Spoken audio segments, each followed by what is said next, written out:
कांग्रेस के हमारे कुछ साथियों को मैं हृदय से धन्यवाद करना चाहता हूं, क्योंकि नतीजे आए तब से हमारे एक साथी की तरफ से मैं देख रहा था, उनकी पार्टी उनको समर्थन तो नहीं कर रहे थे, लेकिन अकेले झंडा लेकर दौड़ रहे थे। और मैं कहता हूं, वो जो कहते थे उनके मुंह में घी शक्कर। और ये मैं क्यों कह रहा हूं? क्योंकि उन्होंने बार बार ढोल पीटा था 1/3 सरकार।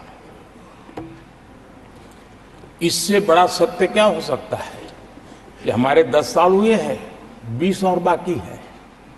1/3 हुआ है, 1/3 हुआ है, 2/3 बाकी। और इसलिए उनकी इस भविष्यवाणी को लिए मैं उनके मुंह में घी सकता। संविधान के 75वें वर्ष में हम प्रवेश कर रहे हैं। इस सदन के लिए भी ये पड़ाव विशेष है, क्योंकि इसे भी 75 साल हुए हैं। और इसलिए एक सुखद संयोग है। आदरणीय सभापति जी, मेरे जैसे बहुत लोग हैं इस देश के सार्वजनिक जीवन में,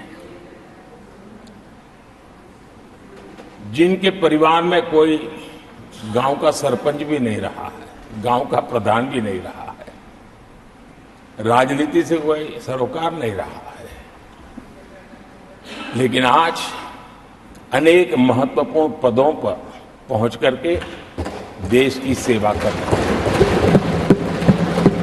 और उसका कारण बाबा साहब आम्बेडकर ने जो संविधान दिया है, उसने हम जैसे लोगों को अवसर दिया। और मेरे जैसे अनेक लोग हैं जिनको बाबा साहब आम्बेडकर द्वारा दिए गए संविधान के कारण यहां तक आने का अवसर मिला है। और जनता जनार्दन ने उस पर मोहर लगाई, तीसरी बार आने का मौका मिल गया। भारत की आजादी के इतिहास में हमारी संसदीय लोकतांत्रिक यात्रा में बहुत दशकों के बाद देश की जनता ने एक सरकार को तीसरी बार देश की सेवा करने का अवसर।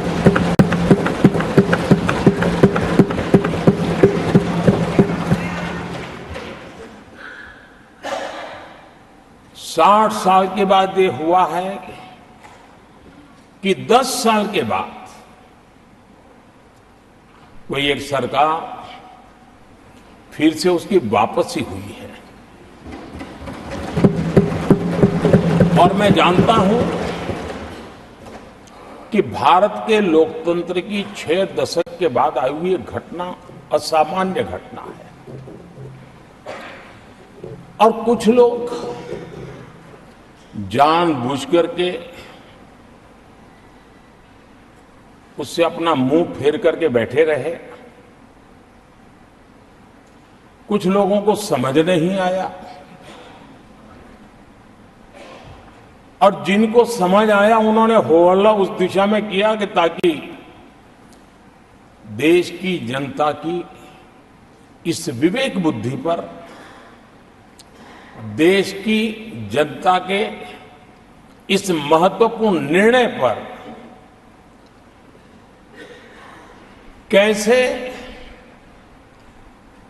छाया कर दी जाए, कैसे उसको ब्लैकआउट किया जाए, इसकी कोशिश हुई।